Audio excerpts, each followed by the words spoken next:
오늘 하나님께서 우리에게 허락하신 말씀은 신명기 8장 2절에서 4절의 말씀입니다. 당신들이 광야를 지나온 40년 동안 주 당신들의 하나님이 당신들을 어떻게 인도하셨는지를 기억하십시오. 그렇게 오랫동안 당신들을 광야에 머물게 하신 것은 당신들을 단련시키고 시험하셔서 당신들이 하나님의 계명을 지키는지 안 지키는지 당신들의 마음속을 알아보려는 것이었습니다. 주님께서 당신들을 낮추시고 굶기시다가 당신들도 알지 못하고 당신들의 조상도 알지 못하는 만나를 먹이셨는데 이것은 사람이 먹는 것으로만 사는 것이 아니라 주님의 입에서 나오는 모든 말씀으로 산다는 것을 당신들에게 알려주시려는 것이었습니다. 지난 40년 동안 당신들의 몸에 걸친 옷이 헤어진 일이 없고 발이 부르튼 일도 없었습니다. 아멘. 하나님의 말씀입니다. 네, 오늘도 젊은이 교회 예배 가운데 함께 하시는 모든 청년 여러분들 주님의 이름으로 환영하고 또 축복합니다. 또 말씀의 자리에서 함께 뵙게 되어 감사합니다. 오늘도 말씀 가운데 역사하시는 그 주님의 놀라운 회복의 은혜가 여러분에게 임하시기를 간절히 축복합니다. 여러분, 대한민국의 사망 원인 1위가 뭔지 아십니까 혹시? 결과에 따르면 대한민국 사망 원인 1위는 바로 암입니다.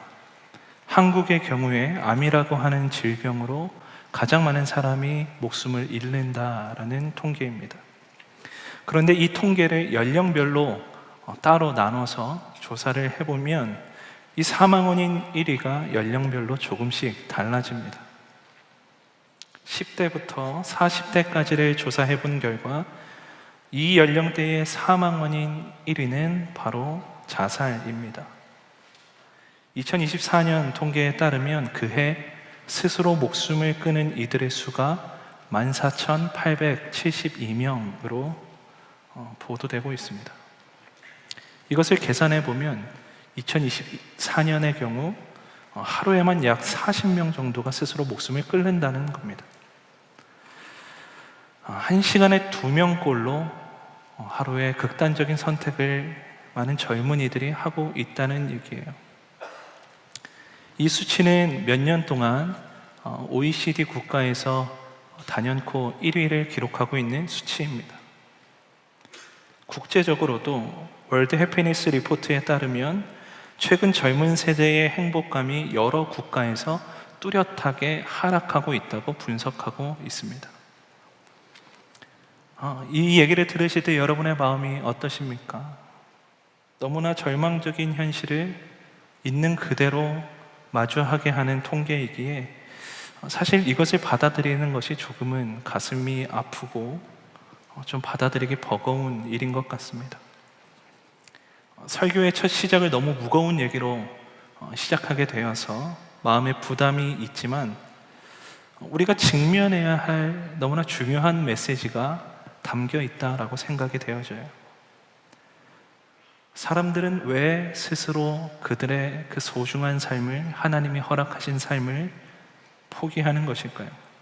사실 원인은 너무 다양합니다. 여러분도 다 아시겠지만 정신건강의 문제가 원인이 되기도 하고요, 큰 절망감에 사로잡히는 것이 원인이 되기도 합니다. 큰 관계의 단절을 겪거나 경제적 또 사회적인 스트레스가 원인이 될 때도 있습니다. 누군가는 극심한 신체 질환 때문에 극단적인 선택을 하기도 하고 충동적으로 때로는 위기 상황을 견디지 못하는 것이 원인이 될 때도 있다고 합니다. 그러나 많은 경우에 인생의 의미를 찾지 못하고 내가 왜 살아야 하는지, 내가 왜 존재하고 있는지를 전혀 인지하지 못하고 알지 못할 때 스스로 생을 포기하는 사람들이 많다는 거예요. 이렇듯 많은 사람들이 삶 가운데 찾아오는 이 공허함이라고 하는 문제 때문에 어찌할 바를 모른 채 힘겹게 하루하루를 살아가고 있는 것을 보게 됩니다.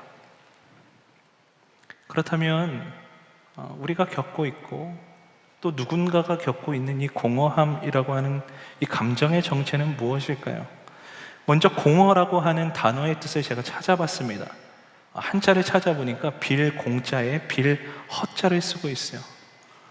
이것을 해석해서 말하자면 비어있고 또 비어있다는 거예요. 그냥 텅텅 비어있다는 뜻이죠.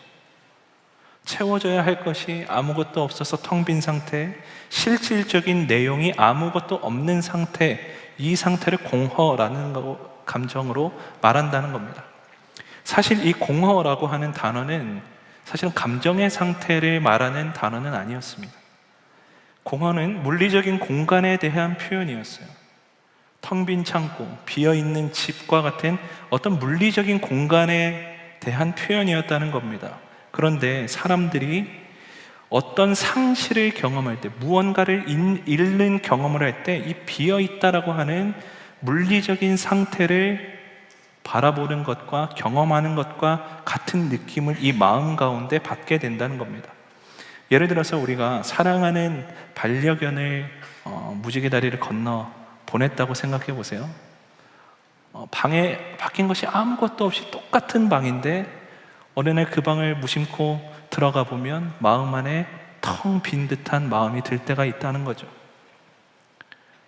그래서 마음의 공간이 비어있다, 사라져 버렸다라고 느끼기 시작하면서 우리의 마음이 공허하다라고 표현하기 시작했다는 겁니다. 성경에서도 이 공허라는 단어를 어떤 물리적인 공간에 대하여 말하는 것이 나와요. 그것이 바로 창세기 1장 2절입니다. 땅이 혼돈하고 공허하며 어둠이 깊음 위에 있고. 창세기 1장에서 땅이라고 하는 어떤 그 물리적인 공간에 대해 공허하다라고 표현하고 있는 부분이 나옵니다. 태초의 땅은 우리가 방금 읽었듯이 질서가 없었고 텅 비어 있었으며 아주 어두웠어요. 성경에 이와 비슷한 땅이 하나 또 나오는데 그곳의 이름이 바로 광야라는 곳이었습니다. 그렇습니다. 오늘 본문의 배경이 되는 이 광야는 아주 척박한 땅이었어요. 마땅히 먹을 것도 없었고 비옥한 땅도 아니었으며 정말 아무것도 없는 어떠한 생명력도 살아 숨쉬지 않는 말 그대로 공허한 땅이었다는 겁니다. 하나님께서는 이스라엘 백성들을 출애굽시키시고 약속하신 가나안 땅으로 먼저 인도하여 데리고 가신 것이 아니라 이 이스라엘 백성들을 이 광야로 인도하셨다는 거예요. 이것은 하나님의 실수가 아니십니다. 하나님은 의도적으로 지금 이 이스라엘 백성들을 이 척박하고 공허한 땅 광야로 이끌고 계시다는 거예요. 철저한 하나님의 계획 가운데 그들을 훈련시키기 위한 목적으로 그 공허한 땅 한가운데로 이스라엘 백성들을 인도하셨다는 겁니다. 그 광야에서 이스라엘 백성들은 철저한 고립을 경험하고 또 깊은 공허함을 경험합니다. 오죽하면 이스라엘 백성들이 그들의 지도자를 향하여 노예 생활하던 그 애굽에서의 삶을 미화해 가면서까지 그곳에서의 삶이 더 좋았다라고 말을 하겠습니까? 그런데 때때로 하나님께서는 이스라엘 백성들을 광야로 의도적으로 인도해 가신 것처럼 우리를 이런 공허함 한가운데로 인도하실 때가 있다는 거예요. 그 안에서 많은 청년들이 깊은 공허함 가운데 힘겹게 하루하루를 버텨가면서 사는 것을 우리는 너무나 많이 보게 됩니다.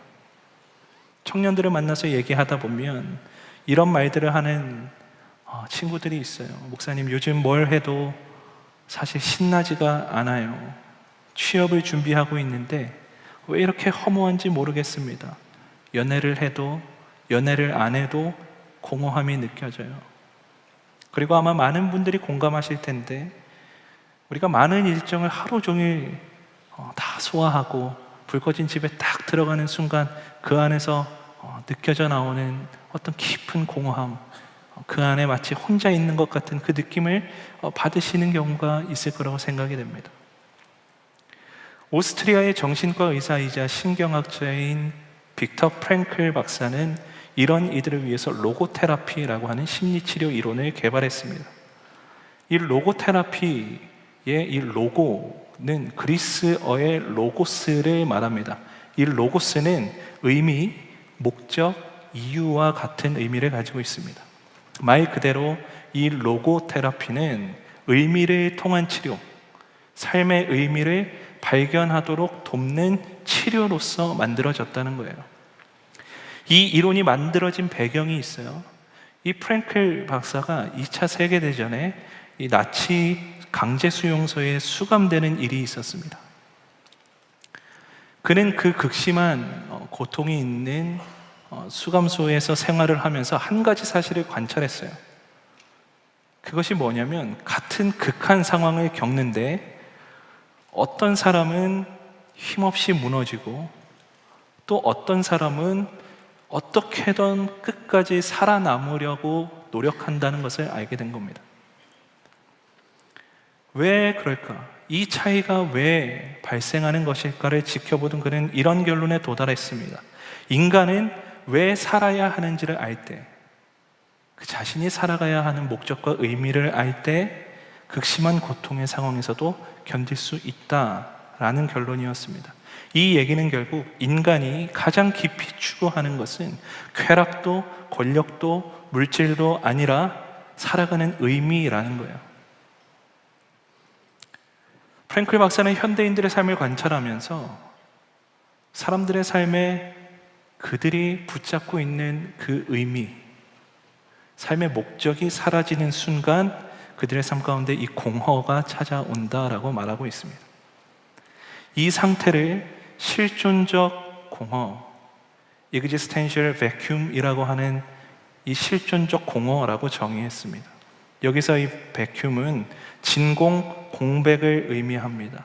즉 실존적 공허의 상태는 무엇을 해야 할지, 왜 살아야 하는지, 무엇을 위해 살아야 하는지 모르는 상태, 인생의 의미가 말 그대로 텅 비어 있는 상태를 의미한다는 거예요. 많은 현대인들이 이 실존적 공허 상태에 빠져 살아가고 있다는 겁니다. 그리스도인인 우리의 삶도 마찬가지일 때가 있어요.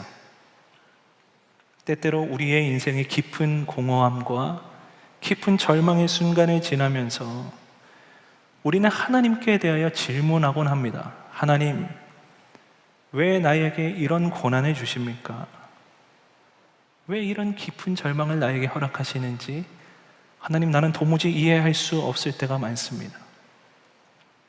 그러나 우리가 오늘의 본문을 쭉 읽으면 알 수 있듯이 하나님께서는 이스라엘 백성들을 광야로 의도적으로 이끄시면서 우리를 이 깊은 공허함 가운데 있게 하시면서 우리의 삶 가운데에 이루고자 하시고 행하시고자 하는 이유와 목적이 분명히 계시다는 사실입니다.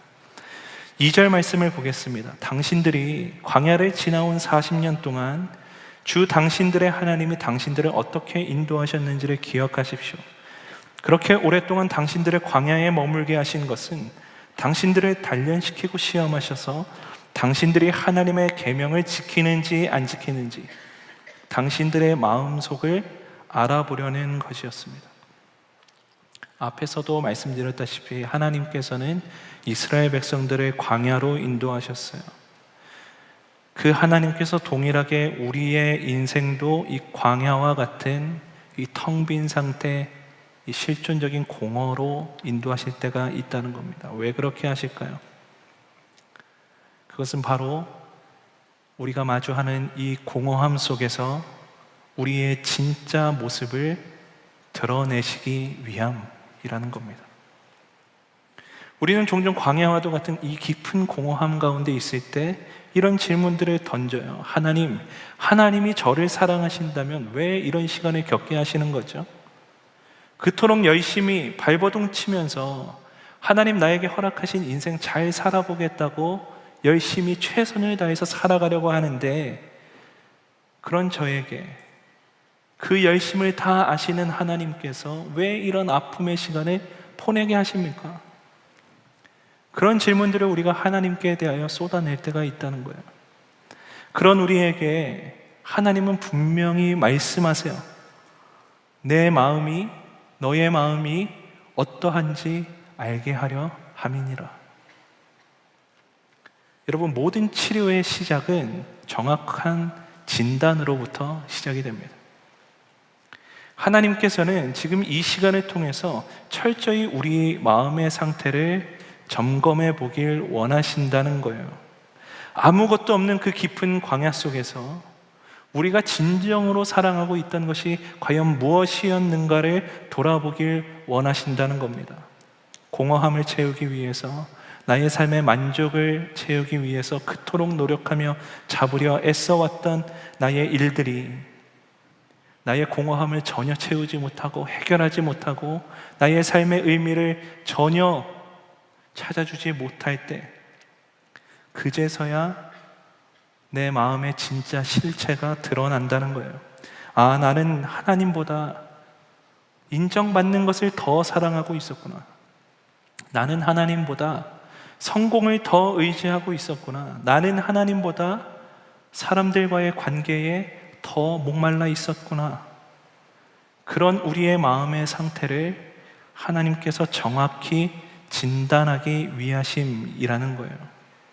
그래서 광야는, 그래서 우리가 처해 있는 이 공허함이라고 하는 이 시간은 우리의 마음의 우상이 무엇인지 낱낱이 드러나는 그러한 시간이자 그러한 곳이라는 겁니다. 이어서 우리가 3절을 보겠습니다. 주님께서 당신들을 낮추시고 굶기시다가 당신들도 알지 못하고 당신들의 조상도 알지 못하는 만나를 먹이셨는데 이것은 사람이 먹는 것으로만 사는 것이 아니라 주님의 입에서 나오는 모든 말씀으로 산다는 것을 당신들에게 알려주시려는 것이었습니다. 하나님께서는 이 광야에서 첫 번째로 우리가 진정으로 사랑하는 것, 우리가 텅 비어 있을 때 아무것도 의지할 것이 없는 그 상태에서 우리가 과연 무엇을 붙들고 무엇을 사랑하며 살았는가를 진단하심과 동시에 철저히 우리 안에 남아있는 그 잔재와 찌꺼기들을 다 비워내게 하신다는 거예요. 내 힘으로 살 수 있다고, 내 능력으로 만족하며 스스로 만족하며 살 수 있다고 여겼던 그런 나의 자만과 교만을 철저하게 낮추시고 의도적으로 하나님이 우리를 배고픔 가운데 처하게 하신다는 겁니다. 이 시대의 청년들이 경험하는 공허함의 상당 부분은 사실 무너지는 자아와 관련이 있습니다. 내가 꿈꾸던 모습이 되지 못했을 때, 살아보니까 내가 기대했던 인생과 많이 다를 때, 내가 원하던 인정이 주어지지 않을 때, 내가 원하는 것을 소유하지 못할 때 우리는 깊은 공허함을 느끼게 된다는 거예요. 더 절망적인 것은 그런 것들을 이뤄내고 소유하고 가져도 그 공허함이 쉽게 사라지지 않는다는 겁니다. 그런 우리에게 하나님께서는 이 공허함을 통해, 이 절망을 통해, 이 시간을 통해 이렇게 말씀하시는 거예요. 자, 봐라. 너의 인생은 너의 성취로 완성되는 그런 인생이 아니야. 너는 너의 스펙으로 사람들의 존중을 받고 너의 스펙으로 정의되는 그런 존재가 아니야. 너는 그저 나의 사랑하는 자녀일 뿐이야 라는 것을 하나님이 이 시간을 통해서 계속해서 우리에게 말씀하고 계시다는 거예요. 이 광야와도 같은 이 공허한 이 시간 가운데 우리가 하나님께 대하여 어떤 존재인지를 하나님은 철저하게 다시 우리에게 알려주고 계시다는 겁니다. 그리고 나서 우리의 정체성을 다시 회복시키신다는 거예요. 내가 너희를 사랑한다. 너희의 그 어떠함이 아니라 너희 그 자체로 나의 사랑하는 자녀이기에 내가 너희를 사랑한다 말씀하시는 겁니다. 그러면서 동시에 우리가 어떻게 살아가야 하는가에 대한 하나님의 가르침이 있어요. 3절 후반부만 다시 보겠습니다. 만나를 먹이셨는데 이것은 사람이 먹는 것으로만 사는 것이 아니라 주님의 입에서 나오는 모든 말씀으로 산다는 것을 당신들에게 알려주시려는 것이었습니다. 너무나 중요한 하나님의 메시지가 여기에 담겨 있어요. 이 광야 생활 가운데 이스라엘 백성들은 배가 고팠습니다. 우리가 3절 첫 부분에 읽었듯이 하나님이 그들을 낮추셨고 배고프게 하셨어요. 광야에는 아무것도 있지가 않아요. 먹을 것도 없고요. 누울 곳도 없고요. 그런 그들이 먹고 싶은 것이 얼마나 많았겠습니까? 그런데 그들의 힘으로 먹을 걸 구하고 싶어도 절대 구할 수 없는 그곳에서 그들이 경험한 그 공허함과 절망감, 그것이 얼마나 컸을지 우리는 사실 감히 상상하기 어렵습니다. 그런 이스라엘 백성들에게 하나님은 만나를 내려주셨어요. 매일같이 하루도 빠짐없이 그들을 먹이셨습니다. 배고픔에 처해 있는 그들의 모든 필요와 그들의 모든 갈증을 하나님은 하루도 빠지지 아니하시고 매일같이 그들에게 허락하셨다는 거예요. 여러분, 이 하나님이 우리의 하나님이심을 믿으시기 바랍니다. 우리의 삶 가운데 이 깊은 공허함이 찾아올 때마다 깊은 허기짐과 공허함으로 우리는 떡을 찾아 헤매요. 이 배고픔을 채워줄 것이 과연 무엇이 있을까? 나의 이 깊은 공허함과 나의 이 깊은 허기짐을 채워줄 것이 과연 무엇이 있을까? 이 허기짐과 공허함을 채우기 위해 텅 비어버린 우리의 마음 가운데 무언가를 계속해서 채우려는 노력을 하게 된다는 거예요. 바꾸어 말하면 인생의 의미를 잃어버린 우리에게 그 의미를 찾기 위한 끊임없는 갈망과 노력이 발버둥이 우리의 삶 가운데 존재하게 된다는 겁니다. 더 많은 사람을 만나려고도 해보고 누군가는 더 열심히 일해서 그 텅 빈 마음을 채우려고도 합니다. 헛헛하니까, 뭔가 마음이 텅 빈 것 같으니까 그것을 채우기 위해 누구는 더 많은 것을 사기도 합니다. 삶 가운데 더 많은 성취를 이뤄내려고 무던히도 애쓰는 인생을 보게 돼요. 그런데 여러분 다 아시겠지만 이상하게도 우리가 무언가를 우리 마음에 채우려고 그 어떤 것을 해도 사실 채워지는 느낌은 아주 잠깐이에요. 채워지는 것 같다가도 이내 몇 시간, 며칠, 조금만 지나면 내 마음은 또 똑같이 공허해져 있고 배고파져 있어요. 그 반복 속에서 우리는 더 깊은 절망을 경험하고 결국에는 내가 살아가는 이유와 목적이 무엇인지를 전혀 알지 못하게 되는 그 상태까지 이르게 된다는 겁니다. 이것을 많은 청년들이 경험하며 살아가고 있다는 거예요. 지금도 한 시간에 2명씩 스스로 목숨을 끊는 이들이 바로 이러한 이유로 자신의 인생을 전혀 의미를 찾지 못하고 자신이 살아가야 될 목적을 알지 못하여 스스로 자신의 생명의 줄을 놓아버리는 일이 벌어지고 있다는 겁니다. 제가 한 청년과 신방하며 이야기를 나누는데 그 청년이 이런 얘기를 하는 거예요. 마치 자신의 인생이 게임 속 캐릭터 같이 느껴진다는 겁니다. 게임 장르 중에 아마 게임 해보신 분들은 아시겠지만 롤플레잉이라는 장르가 있어요. 캐릭터 하나를 선택해서 게임 속에서 그 캐릭터로 인생을 살아내는 거예요. 그래서 막 미션도 막 이렇게 수행하고 결국에는 이제 최종 단계에 이르게 되면 이제 저 안 해봐서 잘 모르겠어요. 그런 게임을 이제 이렇게 하는 건데 네. 게임 속의 장소가 크게 2가지 종류로 나뉩니다. 평화로운 마을하고 던전 내지는 들판으로 나뉘어요.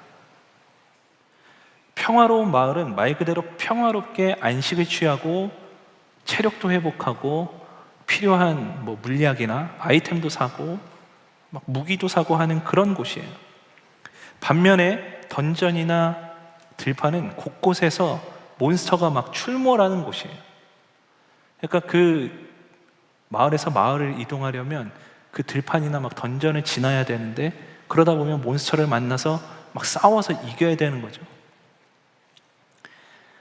그런데 그 청년의 자신의 삶이 마치 돌아갈 마을이 없이 몬스터가 창궐하는 들판에서만 사는 것 같다라는 거예요. 여러분 상상이 가세요? 자신의 삶을 어떻게든 살아내기 위해서 자신에게 닥쳐오는 여러 아픔과 어려움들, 수많은 위험을 계속해서 끊임없이 헤쳐나가고 이겨나면서 살아가는데 돌아갈 마을이 없어요. 게임을 하다 보면 몬스터들에 의해서 생명력이 극한에 몰릴 때가 있습니다. 이럴 때는 빨리 마을로 돌아가거나 아이템을 먹고 체력을 회복해야 되는데, 아이템도 다 떨어지고 돌아갈 마을도 없어서 완전히 극한 그 몰림의 상태가 될 때가 있다는 거예요. 이 청년의 삶이 마치 그런 것 같다는 거예요. 체력은 다 빠졌고 더 이상 어떤 몬스터를 만나서 그것을 이겨낼 아무런 힘과 체력과 용기가 아무것도 남아있지 않은데, 돌아갈 마을이 없다 보니까 그저 어떤 구석 한 구석에 숨어 있기도 하고 몬스터가 나올까 최대한 피해 다니며 어떻게든 살아내려고 전전긍긍하는 삶 같다라고 하는 거예요.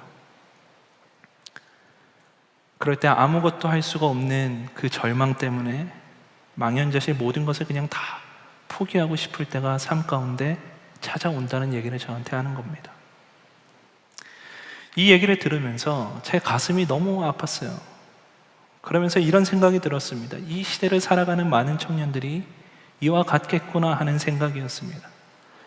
인생에 찾아오는 이 공허함이라고 하는 들판에서 어떻게든 살아남아 보려고 끊임없이 발버둥치고 인생에 찾아오는 깊은 허기짐을 채워보고자 악착같이 애는 쓰는데, 결국에는 다 찢기고 상처 입은 그 만신창이가 된 모습으로 편안히 안식할 곳 하나 없이 어느 지경에 이르러 모든 것을 다 포기하게 되는, 그 상황까지 내몰리게 되는 그러한 삶을 이 시대의 청년들이 살고 있구나라는 생각이 들었어요. 참 가슴 아픈 얘기죠. 그런데 돌아보면 이것이 너무나 잔인한 현실이라는 것이 우리의 가슴을 탁 미어지게 만듭니다.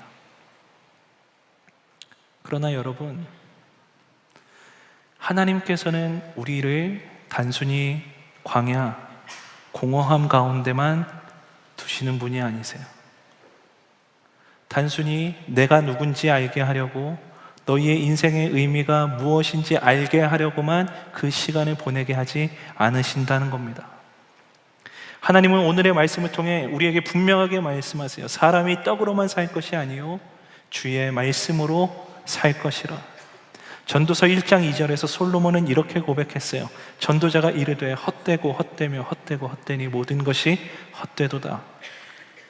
여기서 헛되다라고 쓰인 히브리어는 헤벨이라고 하는 단어입니다. 이 헤벨은 입김, 숨결, 수증기, 안개 같은 것을 말합니다. 그토록 많은 재물을 가졌고 남부러울 것 하나 없는 권력을 가진 솔로몬이었지만, 솔로몬은 느낀 거예요. 자신의 삶 가운데 알아차린 거예요. 그것들이 참 만족을 줄 수 없고, 그것들이 나의 삶의 의미를 찾아줄 수 없고, 순식간에 사라져버리는 입김과도 같고 숨결과도 같고 수증기와도 같다라고 고백하고 있는 거라는 겁니다. 그렇습니다. 우리 또한 우리의 인생의 의미를 찾고자 수많은 것들을 채우고 소유하고 이뤄내려고 발버둥을 치고, 돌아갈 집도 돌아갈 마을도 없는 그 들판에서 만신창이가 된 채 피를 뚝뚝 흘리며 간신히 버텨내고 있는 우리의 인생이지만, 그런 우리가 아무리 붙잡고 채우려고 애써도 그 떡은 우리를 결코 만족시킬 수 없다라고 말씀하고 계시는 거예요. 우리의 유일한 만족은 하나님 한 분이신 줄을 믿습니다. 여러분, 우리는 떡만 먹고 사는 존재로 창조되지 않았어요. 인간은 하나님을 필요로 하는 존재로 창조되었습니다. 어거스틴은 이렇게 말했습니다. 주님을 향하여 창조된 우리의 마음은 주 안에서 쉬기까지 안식을 얻지 못합니다. 주님을 향하여 창조된 우리의 마음은 주 안에서 쉬기까지 안식을 얻지 못합니다. 주님 아니고서는 우리가 참 만족을 얻을 것은 이 세상에 아무것도 없다라는 얘기예요. 여러분, 참된 만족은 오직 하나님께 있음을 반드시 기억하시기 바랍니다. 우리의 인생의 목적이 우리가 붙잡고 우리가 찾고 우리가 이뤄내려고 하는 어떠한 그런 일에 있는 것이 아니라 하나님이 우리의 인생의 목적이 되시고 우리의 인생의 이유가 되시고 의미가 되신다는 것을 여러분 반드시 여러분의 삶 가운데 선포하고 붙잡으시기 바랍니다. 그것만이 우리가 참 만족을 누리며 이 땅 가운데 살아갈 수 있는 유일한 방법이라는 거예요. 여러분, 공허함은 실패의 증거가 아니에요. 여러분이 깊은 공허와 깊은 고난 가운데 있다는 것은 여러분들이 실패했다라고 알려주는 것이 아니라 하나님 없이 살 수 없는 존재라는 것을 알려주는 강력한 증거라는 겁니다. 그 하나님께서 날마다 우리의 공허한 심령 가운데, 날마다 굶주려, 날마다 목말라 하나님 앞에 무엇을 채워야 할지 알지 못하는 우리의 심령 가운데 주의 말씀을 허락하여 주시고 하늘의 양식으로 우리를 날마다 먹이고 싶어 하신다는 거예요. 그렇게 우리는 날마다 하나님의 말씀을 읽고 그 말씀 앞에 서는 것을 결코 소홀히 해서는 안 된다는 겁니다. 이것이 너무나 중요하다는 거예요. 그리고 더욱 중요한 것은 늘 혼자인 것 같다 느꼈던 그 수많은 광야에서의 시간, 외로움의 시간, 그 광야의 공허한 시간 속에서 하나님은 한 번도 우리를 혼자 두신 적이 없으시다는 사실이에요. 우리가 설교 초반에 창세기 1장 2절을 읽었는데 전반부만 읽었습니다. 전체를 다 한번 보겠습니다. 땅이 혼돈하고 공허하며 흑암이 깊음 위에 있고 하나님의 영은 수면 위에 운행하시니라. 공허하고 혼돈이 가득하며 흑암이 깊었던 그 태초의 땅, 아무것도 없어서 그 어떠한 희망도 기쁨도 기대도 없었을 그때에도 하나님의 영은 수면 위에 운행하고 계셨다는 거예요.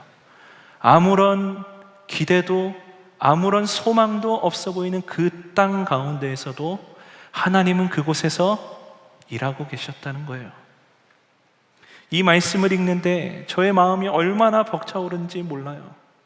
질서가 없던 땅에, 아무것도 없던 그 공허한 땅에, 흑암에 깊어 아무것도 보이지 않던 그 땅에 운행하시던 하나님의 영이 빛을 창조하시고 하늘과 바다를 창조하시고 각종 채소와 나무, 동물과 사람을 지으셔서 그 땅을 완전한 하나님의 아름다운 세상으로 바꿔내셨다는 것을 여러분 기억하시기 바랍니다.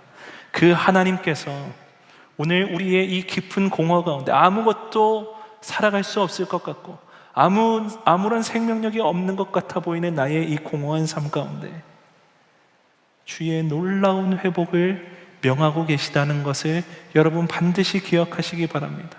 오늘 본문 4절에도 이렇게 나와 있잖아요. 지난 40년 동안 당신들의 몸에 걸친 옷이 헤어진 일이 없고 발이 부르튼 일도 없었습니다. 그렇습니다. 여러분, 지금도 하나님께서는 내가 혼자 걸어가고 있는 것만 같이 느껴지는 우리의 이 공허한 삶 가운데에도 우리와 함께 걸어가시며 우리를 위해 무던히도 애쓰시고 우리를 돌보시고 지키시고 보호하신다는 것이에요. 그러니 여러분 두려워하지 마십시오.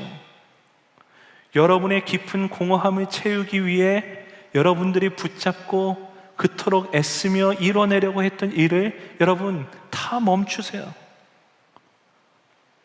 하나님이 우리와 함께 하시며 하나님의 그 선하심으로 우리를 돌보시고 주님 그분 자체가 우리의 참 만족이 되어 주신다는 것을 여러분 반드시 기억하시기 바랍니다. 개인적으로 저 또한 인생의 의미를 찾지 못하고 깊은 공허함 가운데 지내던 때가 있었어요. 이 시간에 경험해 보신 분들은 아시겠지만 도무지 해결되지 못하는 그 어떤 방법을 써도 도무지 채워지지 않는 이 텅 빈 마음, 그 마음을 두고 하나님 앞에 얼마나 많이 울고 기도하며 바랬는지 모르겠습니다. 저도 여러분들과 똑같아요. 이 공허한 마음 채워보려고 많이 가지려고도 해보고 누군가를 만나려고도 해보고 수많은 노력들을 해봤습니다. 그런데도 결코 채워지지 않는 이 공허한 마음, 인생의 아무런 목적도 의미도 느껴지지 않는 그 깊은 공허함 속에서 어떻게 해야 될지를 모르고 정말 극한으로 몰리는 그 순간에 하나님이 저를 서서히 회복시키셨어요. 뭐 어떤 특별한 일이 있었던 건 아닙니다. 때에 따라 주변의 사람들을 통해서 하나님의 말씀을 깨닫게 하시고 또 하나님의 공급하심을 주변의 사람들을 통해 누리게 하시고 하나님이 나를 사랑하시며 나의 삶 가운데 함께 하신다는 것을 조금씩 제 삶에 깨닫게 하셨어요. 그러한 시간들을 보내오면서 나의 진정한 만족이 이 세상 가운데 있지 않고 나의 참 만족이 정말 하나님께 있는 것이구나 라는 것을 다시 알게 되었을 때 제 안에 공허함이 해결되어지고 사라지는 것을 경험하였습니다. 그런데 중요한 건 시간이 지나고 삶을 살아가다 보니까 이 해결된 것 같았던 공허함이 어느 순간에 또 제 마음 가운데 찾아오게 되는 것을 경험한다는 거예요. 이번에 제가 이 공허함이라는 주제로 설교를 준비하려고 하는데 설교 준비가 너무 어려운 거예요. 이유를 알 수 없는 어떤 마음의 시끄러움이 계속해서 제 안에 풀릴 듯 일어났어요. 너무 답답했습니다. 도저히 풀리지 않은 숙제 앞에 앉아 있는 것 같은 기분으로 한참을 그냥 노트북 앞에 이렇게 아무것도 타이프를 하지 못하고 가만히 앉아 있는데 다시금 이 깊은 공허함이 저의 마음 가운데 싹 스며들어오는 것을 느꼈어요. 그 상태로 어찌해야 될지를 몰라서 하던 모든 것을 다 멈추고 그저 하나님 앞에 기도했습니다. 하나님, 제가 많은 청년들과 이 말씀을 나눠야 되는데 무엇을 나눠야 될지, 어떻게 나눠야 될지, 이 설교를 어떻게 풀어가야 될지 아무런 감도 잡히지 않고 집중도 되지 않고 마음의 여러 시끄러운 소리와 어지러움으로 아무것도 할 수가 없습니다. 그 기도를 하는데 그 깊은 공허함 가운데 하나님께서 저의 마음을 있는 그대로 다시 조명하셨습니다. 이스라엘 백성들에 대하여 그들이 진짜 붙잡고 있었던 것이 무엇인지를 조명하셨던 그 하나님께서 내가 정말로 붙잡고 있는 것이 어떤 것인지를 다시 조명하셨다는 거예요. 제가 붙잡고 있었던 것은 물론 설교를 잘 해야 되지만 설교를 잘 해야 한다는 부담감에서 비롯된 나의 어떤 열심들, 사람들에게 인정받고 싶은 욕구들, 그것들 속에서 찾고자 했던 나의 의미와 내 존재 여부, 이 설교를 통해서 내가 이뤄내고자 했던 하나님이 아닌 다른 것들, 내 만족을 찾으려 했던 그 다른 것들이 내 안에 수도 없이 쌓여 있고 들어차 있는 것을 하나님이 보게 하셨어요. 내가 인정받으려면, 내가 잘 하려면 이 설교가 잘 써져야 되는데 그렇지 않으니까 마음에 불안함이 찾아오고 무언가 내가 잘 못 해낼 것 같고 무섭기 시작하면서 제 마음에 공허함이 찾아오게 된 겁니다. 하나님 앞에 마음을 다시 정돈하고 오늘의 말씀을 가슴속에 계속해서 새기면서 다시 기도했어요. 하나님, 제가 다른 것을 붙잡고 있었음을 하나님 앞에 정직하게 고백합니다. 연기처럼 사라질 것에 희망을 두지 않게 하시고 영원하시고 결코 사라지지 아니하시는 하나님, 그분만 나타나는 시간 되게 하여 주옵소서. 그 하나님만을 온전히 증거하는 시간 되게 하여 주옵소서. 그럴 때 하나님께서 제 안의 문제를 다시금 보게 하셨고 제 마음을 다시 회복시키셨어요. 그렇습니다. 우리는 살아가면서 어쩌면 누군가는 정말 오랜 시간, 많은 시간 이 공허함이라고 하는 이 감정과 우리는 싸워야 될지도 모릅니다. 오늘은 제가 이 공허함에 대해서 말씀을 드렸지만 우리가 겪는 것이 이 공허함 뿐이겠습니까? 수많은 절망과 낙심, 또 그 어떤 것으로도 말할 수 없는 고난과 아픔 가운데 지나가고 있는 시간들을 우리가 참 많이 겪어요. 우리가 그런 시간들을 겪을 때에 절망하고 낙심하기보다 그 시간을 통하여 우리에게 역사하시고 일하시고 결국에는 그런 우리를 끄집어내셔서 하나님의 온전한 회복의 역사 가운데로 있게 하실 그 하나님을 기대하심으로 여러분 이 시간을 견뎌내시기를 바랍니다. 오늘 말씀을 통해 우리에게 알려주신 것처럼 주님이 늘 우리와 함께 하시며 우리의 깊은 아픔 가운데 함께 걸어가시며 결국에는 우리를 건지시고 우리를 살려내실 거예요. 하나님은 결코 여러분들을 그냥 두지 않으십니다. 포기하지 않으세요. 우리의 옷이 헤어지지 않도록, 우리의 신발이, 우리의 발이 부르트지 않도록 늘 우리와 함께 하시며 그분의 선하심으로 우리를 돌보시고 우리의 삶을 지키시고 인도하실 것입니다. 우리가 이것을 믿어야 합니다. 여러분, 비어 있다는 것은 이제 채우기만 하면 된다는 얘기예요. 여러분의 마음이 텅 비어 있습니까?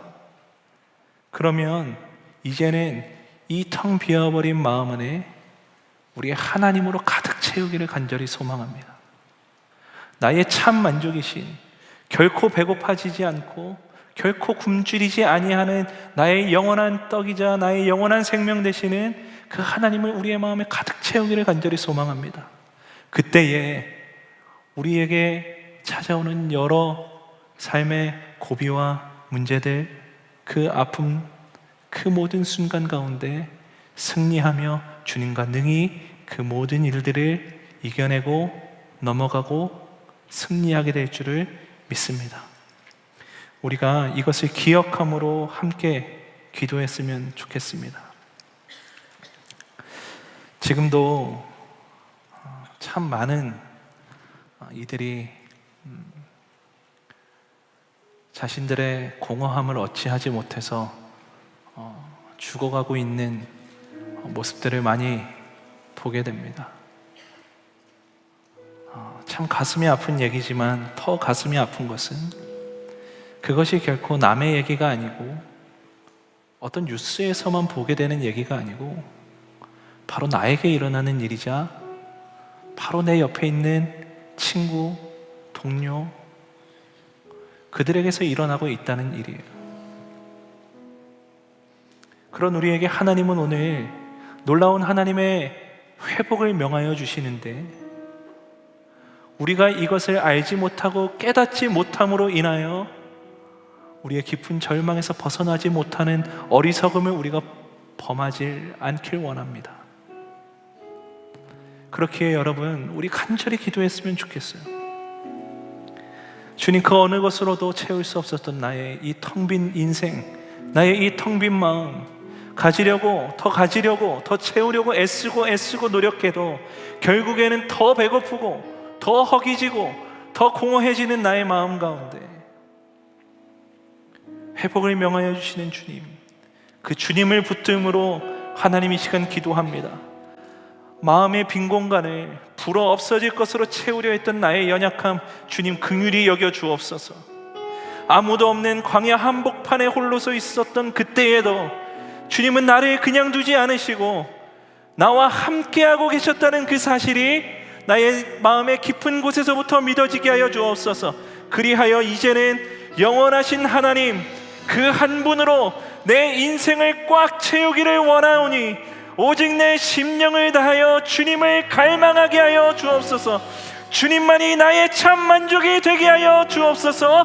우리 주님의 이름을 크게 부르짖고 함께 기도합니다. 주여, 하나님 나의 마음이 나가며 예수의 말을 달라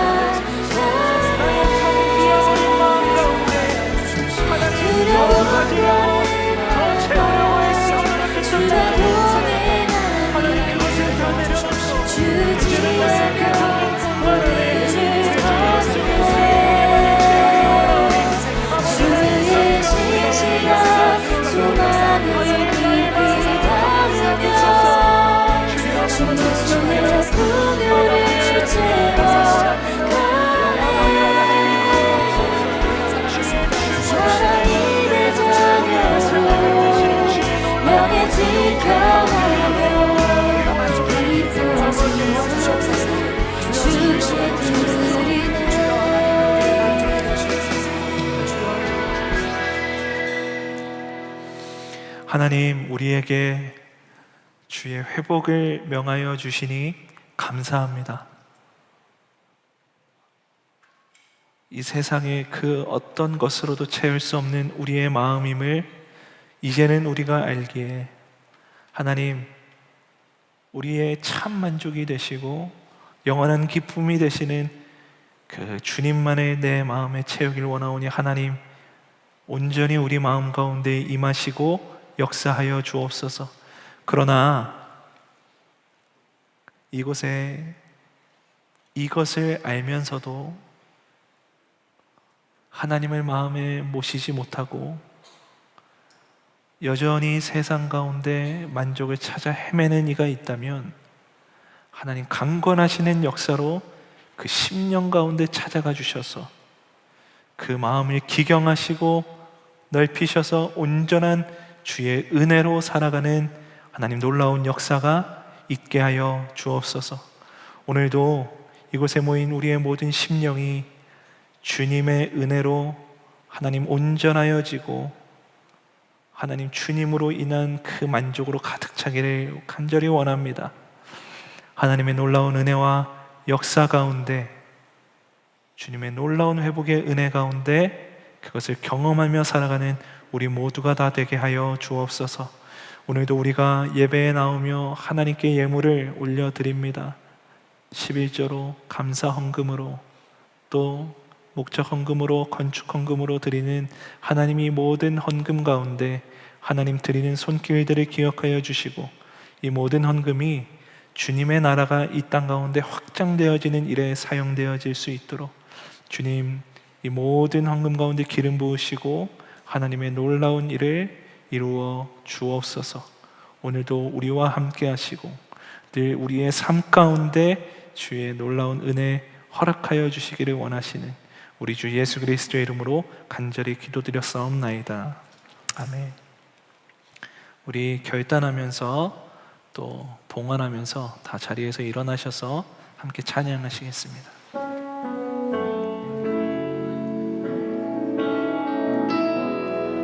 은혜로 날 보듬으시고 은혜로 날 보듬으시고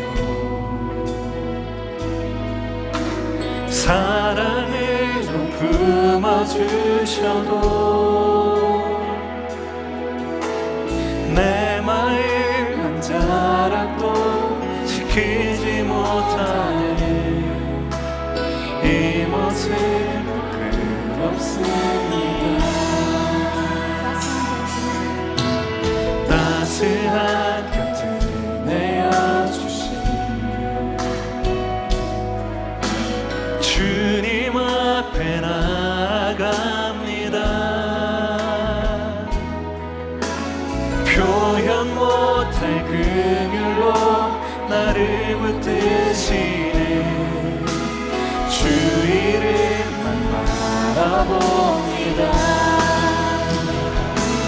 매일 마주한 슬픔을 견뎌나가며 주 예수의 마음을 닮아가네.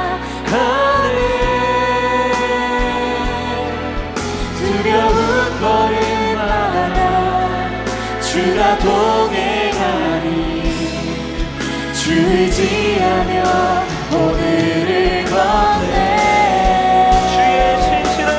주의 신실한 소망을 깊이 담으며 주 예수의 풍요를 채워가네.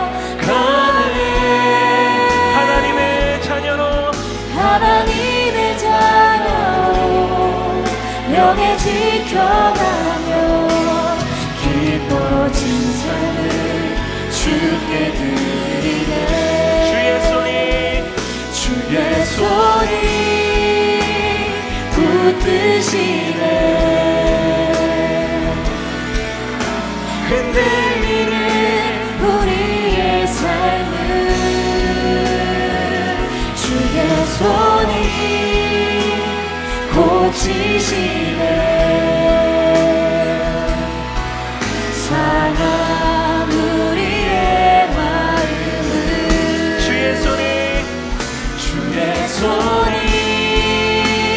붙드시네. 흔들리는 우리의 삶을 주의 손이 고치시네. 상한 우리의 마음을 주의 손이 붙드시네. 흔들리는 우리의 삶을 주의 손이 고치시네. 사랑 우리의 마음.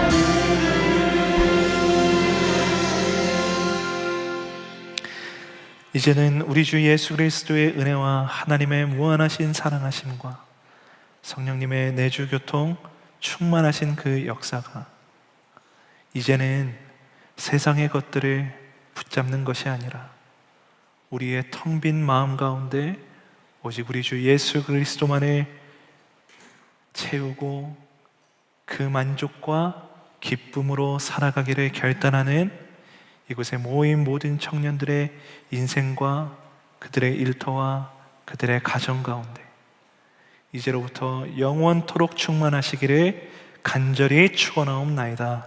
아멘.